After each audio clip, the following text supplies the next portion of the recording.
प्रेमी पक्षी दुखी होते हैं जब बिछड़ जा रहन पड़े। प्रेमी पक्षी दुखी होते हैं जब बिछड़ जा रहन पड़े। हम युगों युगों के बिछुड़े फिरते कैसे अब मन धीर धरे। पहले तो अपने आप को बहुत सेट करना पड़ेगा। हम घने बिगड़ गए, एक दिन से नहीं, हम तो असंख्य युगों से बिगड़े हुए हैं। और अब हमें सेट होने का ये मार्ग मिला है, विधि मिली है, ये औषधि मिली है जिससे हमारे अंदर के विकार जलेंगे। इस ज्ञान से हम सेट होवांगे और फिर सेट होवांगे तभी परमात्मा के निकट जाएंगे। क्योंकि हम सभी प्राणी एक ही परमात्मा के हैं, चाहे हाथी है चाहे चींटी है, राजा है या रंक है, हिंदू है मुसलमान या सिख या ईसाई है। इस काल ने हमें भ्रमित करके अलग अलग बना दिया। हम अलग हुए क्यों करें? क्योंकि हमने भगवान की चाह है। हमने भगवान पाने के लिए ही हम मुसलमान बने, परमात्मा पाने के लिए हम हिंदू बने, भगवान के लिए हम सिख बने, भगवान के लिए हम ईसाई बने, क्योंकि ईसा जी के वचनों का अनुसरण करने वालों को ईसाई कहने लगे। तो हम इसलिए अलग अलग हुए। अब हम बुद्धिमान हैं। पहले तो हम एक व्यक्ति पर आश्रित थे, किसी संत गुरु पर, उसने जो बता दिया हम सही मानते थे। अब हमारे सभी सदग्रंथ और जिन महापुरुषों ने परमात्मा पाए उनके विचार ये बताते हैं और उनके सब एक मेल खाते हैं।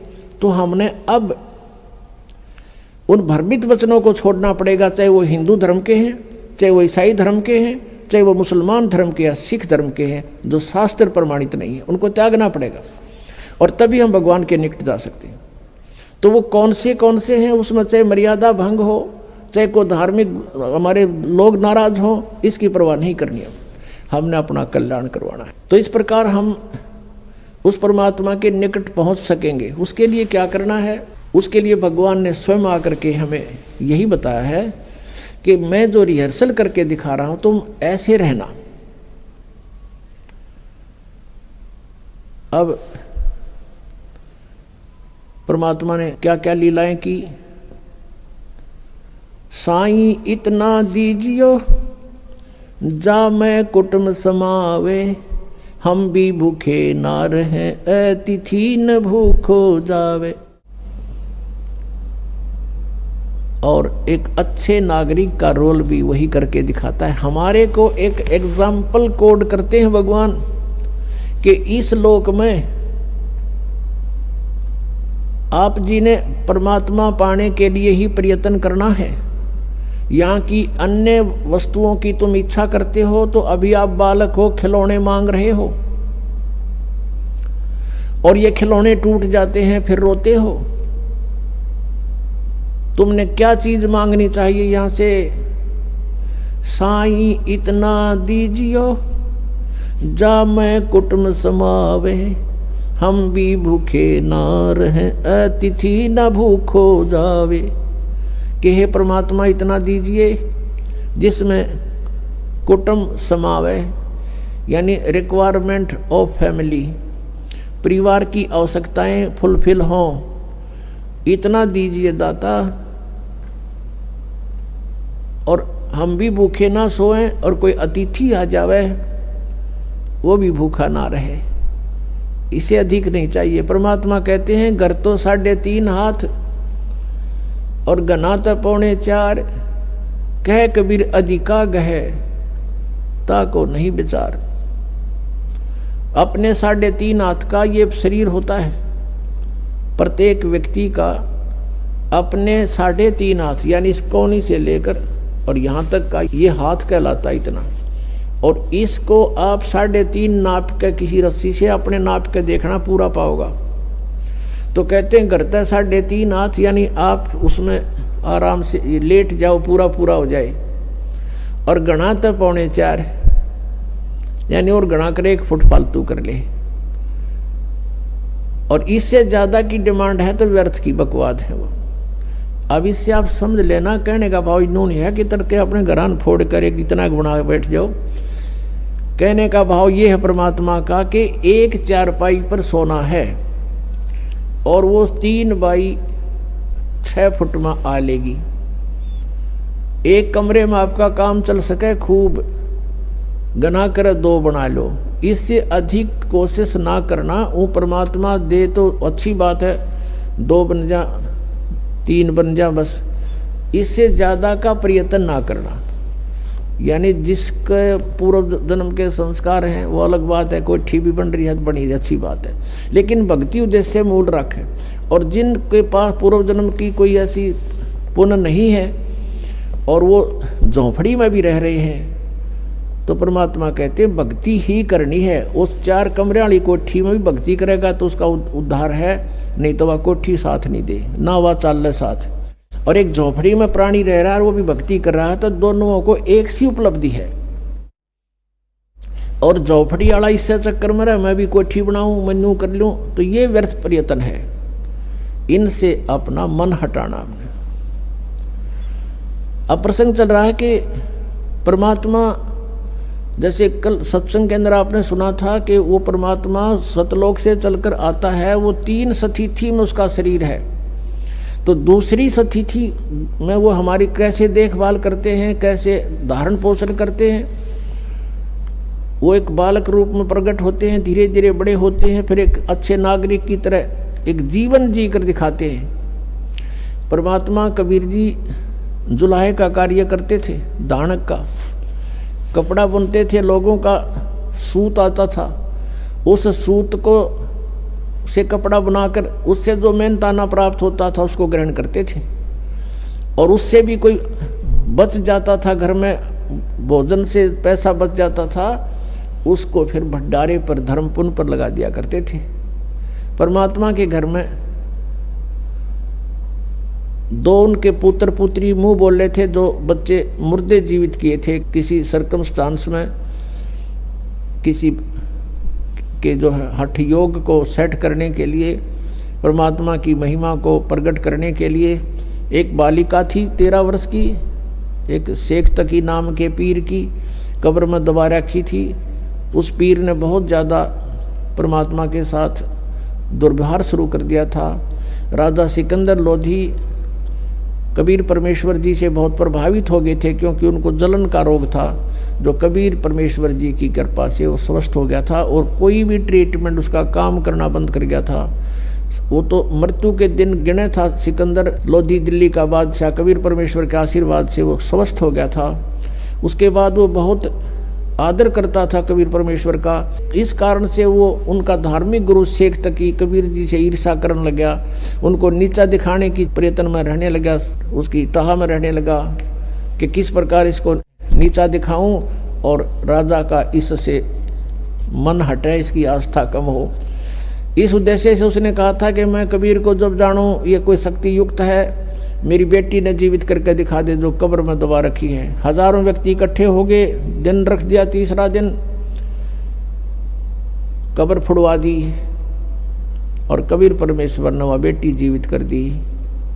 उस लड़की को अपने पूर्व जन्मों की चेतना आ गई कि मैं परमात्मा को छोड़कर बीच में चली गई थी, जिस कारण से मुझे बहुत दुख उठाने पड़े। वो अपने शरीर के पिता को छोड़कर अपने परम पिता के साथ कबीर जी के साथ चली गई कि मैं तुम्हारे साथ नहीं रहूँगी, तेरा मेरा हिसाब हो लिया था शेख तकी, मैं मर चुकी थी, तेरा मेरा संस्कार शेष नहीं है।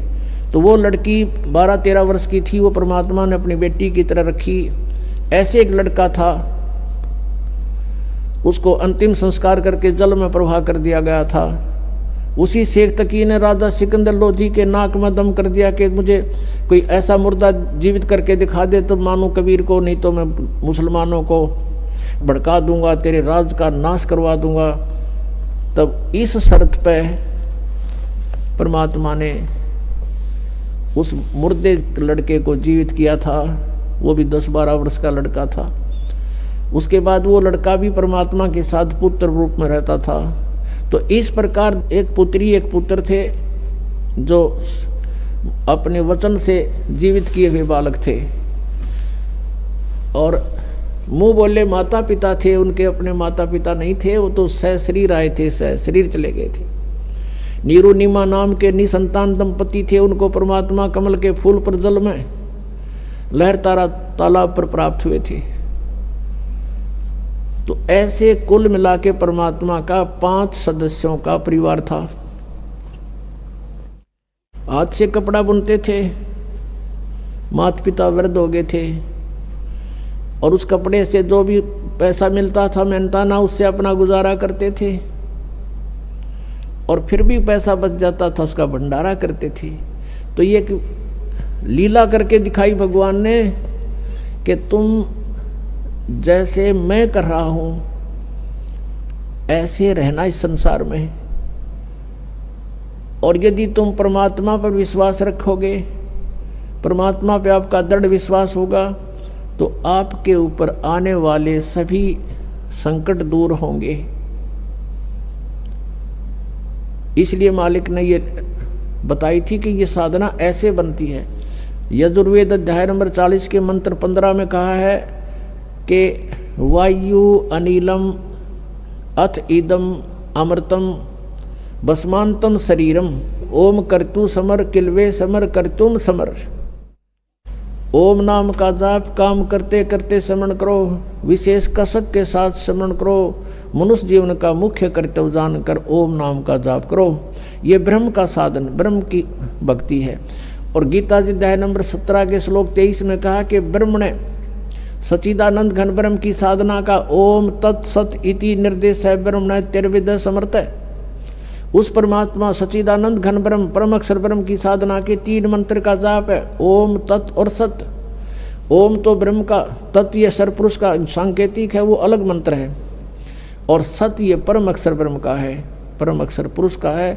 ये मंत्र भी गुप्त है, ये दास दे सकता है। इस पृथ्वी पर किसी को अधिकार नहीं है उस नाम के देने का, ना ही उसको वो से वो परिचित है कोई। और यदि मुझ दास से प्राप्त करके ये मंत्र कोई स्वयंभू संत बनकर किसी को गुमराह करने की चेष्टा करता तो अधिकारी नहीं है, उससे भी आपने बचना है। औरों को भी बचाना है कि ये बिल्कुल झूठ बोल रहा है, नकली पासपोर्ट बना रहा है। और फिर जीवन अंत के समय जब तुम्हारा जीवन अंत होगा तो सतलोक जाने की तैयारी होगी, फिर उस पासपोर्ट की पहचान होगी ऊपर ये अधिकारी था कि नहीं जिसने तुझे नाम दिया। तो जीवन नष्ट हो चुका होगा, फिर कुछ नहीं बात बनेगी। पहले सावधान होना है। तो ये क्या बताया है कि सभी ने, जो भी संत हैं या परमात्मा आए थे, उन्होंने जो साधना बताई यथार्थ, और जिन महापुरुषों ने भगवान पाया उन्होंने हठ योग नहीं किए, 2.5 घंटे सुबह 2.5 घंटे शाम साधना नहीं की। उन्होंने तो चलते फिरते उठते बैठते अपना कर्तव्य कर्म करते करते परमात्मा की भक्ति का विधान बताया, जो सभी सद्ग्रंथ और संत इसी को प्रमाणित करते हैं। तो इसलिए परमात्मा ने स्वयं आकर के ऐसा जीवन जी कर दिखाया कि ऐसे रहोगे तो मैं तुम्हारे साथ होऊंगा। और भगवान साथ हो गया तो फिर क्या नहीं कर सकता। अब परमात्मा हमारे साथ होगा। और सभी कहा करते हैं कि भगवान ना रूठना चाहिए, संसार वैसे कर रूठ जा, रूठो जग सारा, रूठो ना भगवान हमारा। तो परमात्मा को प्रसन्न करने के लिए हम साधकों ने प्रयत्न करना है। और किस तरीके से भगवान राजी हो, किस तरीके से किस विधि से भगवान प्रसन्न हो, हमने वो सारे तरीके अपनाने पड़ेंगे अपने प्रभु को प्रसन्न करने के लिए। तो वो तरीके स्वयं परमात्मा आकर बता के गए। एक तो छल कपट नहीं करे, चोरी ठगी जारी नहीं करे, किसी की आत्मा नहीं दुखा अपने स्वार्थवश, और भी मन कर्म वचन से भी किसी को दुख नहीं दे। तुमने उस दरगाह का मैल नहीं देखा, धर्मराज के तिल तिल का लेखा। हम मन में बुरा सोचते भी हैं किसी का, वो भी अकाउंट आपका लिखा जाता है। और यदि आप किसी का भला सोचते हो और आप कर भी नहीं सकते हो तो भी आपका गुड अकाउंट बनता है, अच्छा लेखा बनता है। तो हमने पहले तो अपने आप को बहुत सेट करना पड़ेगा। हम घने बिगड़ गए, एक दिन से नहीं, हम तो असंख्य युगों से बिगड़े हुए हैं। और अब हमें सेट होने का ये मार्ग मिला है, विधि मिली है, ये औषधि मिली है जिससे हमारे अंदर के विकार जलेंगे। इस ज्ञान से हम सेट होवाएंगे, और फिर सेट होवाएंगे तभी परमात्मा के निकट जाएंगे। क्योंकि हम सभी प्राणी एक ही परमात्मा के हैं, चाहे हाथी है चाहे चींटी है, राजा है या रंक है, हिंदू है मुसलमान या सिख या ईसाई है। इस काल ने हमें भ्रमित करके अलग अलग बना दिया। हम अलग हुए क्यों करें? क्योंकि हमने भगवान की चाह है, हमने भगवान पाने के लिए ही हम मुसलमान बने, परमात्मा पाने के लिए हम हिंदू बने, भगवान के लिए हम सिख बने, भगवान के लिए हम ईसाई बने, क्योंकि ईसा जी के वचनों का अनुसरण करने वालों को ईसाई कहने लगे। तो हम इसलिए अलग अलग हुए। अब हम बुद्धिमान हैं। पहले तो हम एक व्यक्ति पर आश्रित थे, किसी संत गुरु पर, उसने जो बता दिया हम सही मानते थे। अब हमारे सभी सदग्रंथ और जिन महापुरुषों ने परमात्मा पाए उनके विचार ये बताते हैं और उनके सब एक मेल खाते हैं। तो हमने अब उन भ्रमित वचनों को छोड़ना पड़ेगा, चाहे वो हिंदू धर्म के हैं, चाहे वो ईसाई धर्म के हैं, चाहे वो मुसलमान धर्म के या सिख धर्म के हैं, जो शास्त्र प्रमाणित नहीं है, उनको त्यागना पड़ेगा और तभी हम भगवान के निकट जा सकते हैं। तो वो कौन से हैं, उसमें चाहे मर्यादा भंग हो, चाहे कोई धार्मिक हमारे लोग नाराज हों, इसकी परवाह नहीं करनी है। हमने अपना कल्याण करवाना है। तो इस प्रकार हम उस परमात्मा के निकट पहुंच सकेंगे। उसके लिए क्या करना है? उसके लिए भगवान ने स्वयं आकर के हमें यही बताया है कि मैं जो रिहर्सल करके दिखा रहा हूं तुम ऐसे रहना। अब परमात्मा ने क्या क्या लीलाएं की। साईं इतना दीजियो जा मैं कुटुंब समावे, हम भी भूखे ना रहें अतिथि न भूखो जावे। यानी जो भक्ति हम करते थे, जो साधना हम करते थे, कि किसी ने भी कैसे ही बता दिया हम उसी तरह करने को तैयार हो जाते थे। अब प्रसंग चल रहा था कि ये सुबह 2.5 घंटे, शाम में 2.5 घंटे बैठने का विधान ये संत मत का नहीं है, ये तो हठ योग है। और ये तो हजारों वर्ष करके देख लिया, इससे कुछ भी ना मिल रहा। और कहते ध्यान लगाते हैं, ये नकली पंथ वाले कहते हैं हम सीधा त्रिकुटी पर जाते हैं, और त्रिकुटी यहाँ नहीं है, त्रिकुटी इसके पीछे है, इस बैक साइड में। और कहते हैं त्रिकुटी से हम सीधा ऊपर को चलते हैं। ऊपर कहाँ जाओगे? तुमने सतनाम का बेरा ना सतलोक का बेरा। सतनाम को कहीं तुम स्थान बता रहे हो और सतनाम को कहीं सतपुरुष बता रहे हो। और सतनाम तो जड़ है सारे मार्ग की। सतनाम 2 अक्षर का मंत्र है, इस चीज में एक ओम है, एक तत् है। तत् वो सांकेतिक ये दास बताएगा, जो जिनको सतनाम प्राप्त है 2 अक्षर का, वो श्वास उस श्वास से उसका सिमरण है, तो वो सतनाम है। इनको सतनाम कहना मेरा नाम दे। ये 5 ओंकार रंकार ज्योति निरंजन, ये तीनों काल के सर्व में।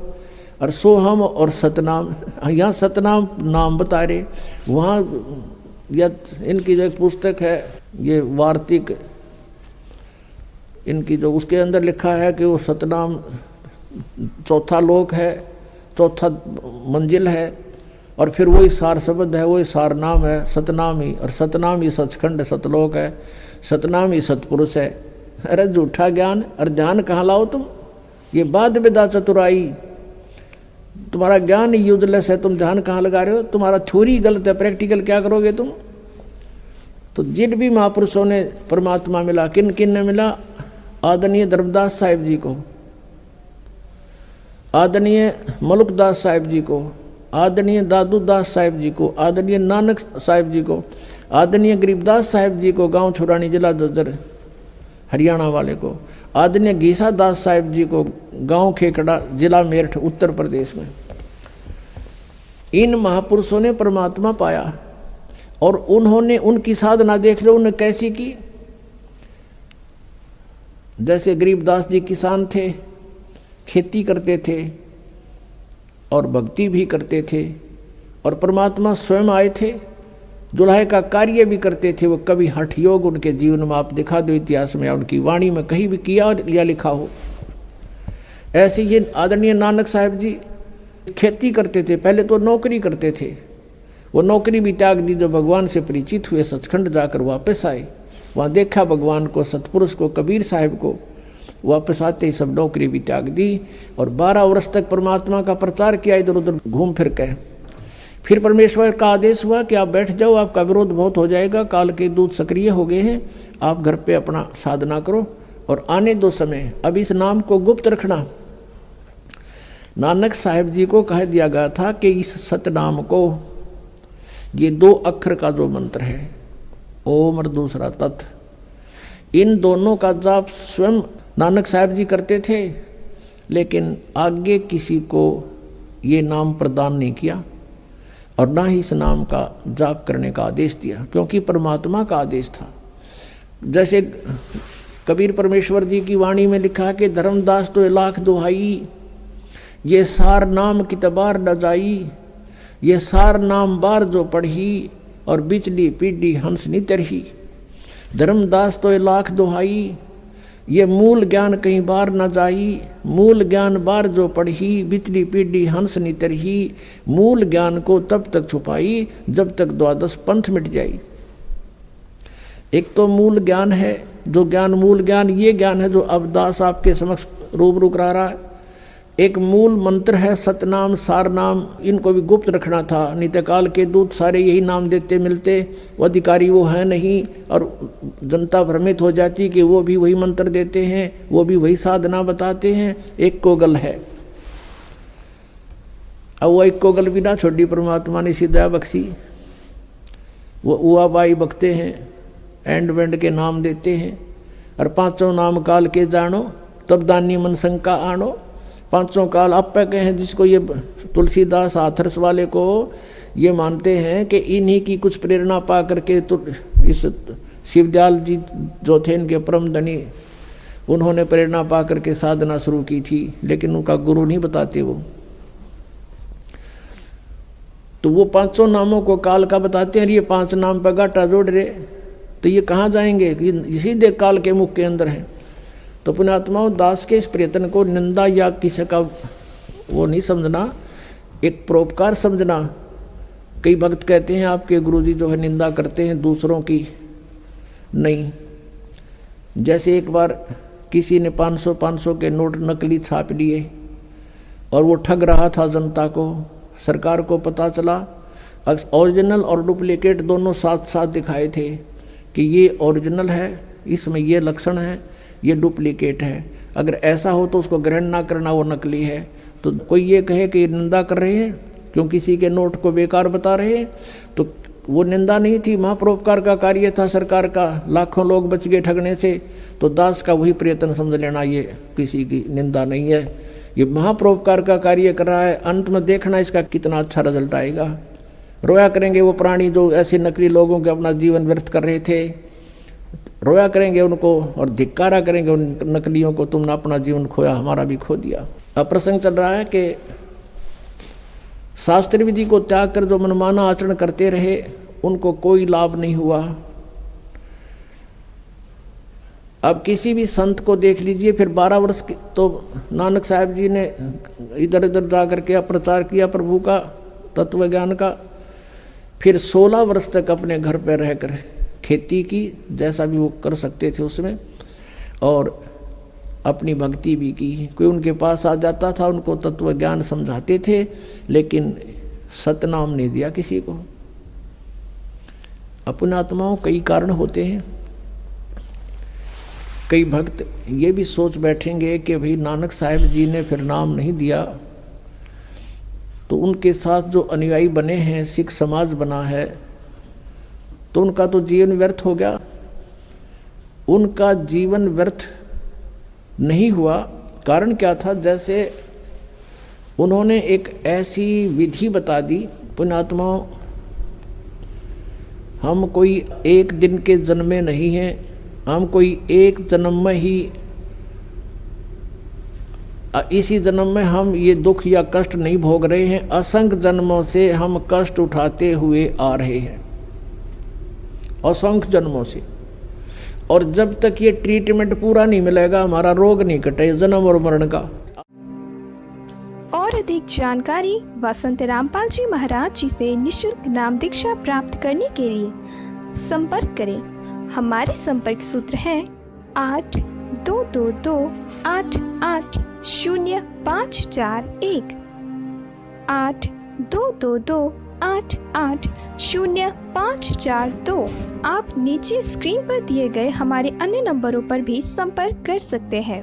विजिट करें हमारी वेबसाइट पर। हमारी वेबसाइट है www.jagatgururampalji.org।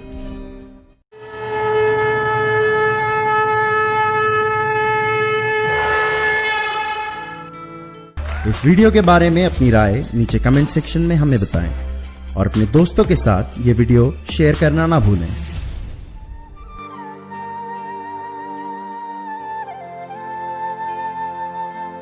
परमात्मा बंदी छोड़ कहते हैं भाई भक्ति करा करो गणी गणी।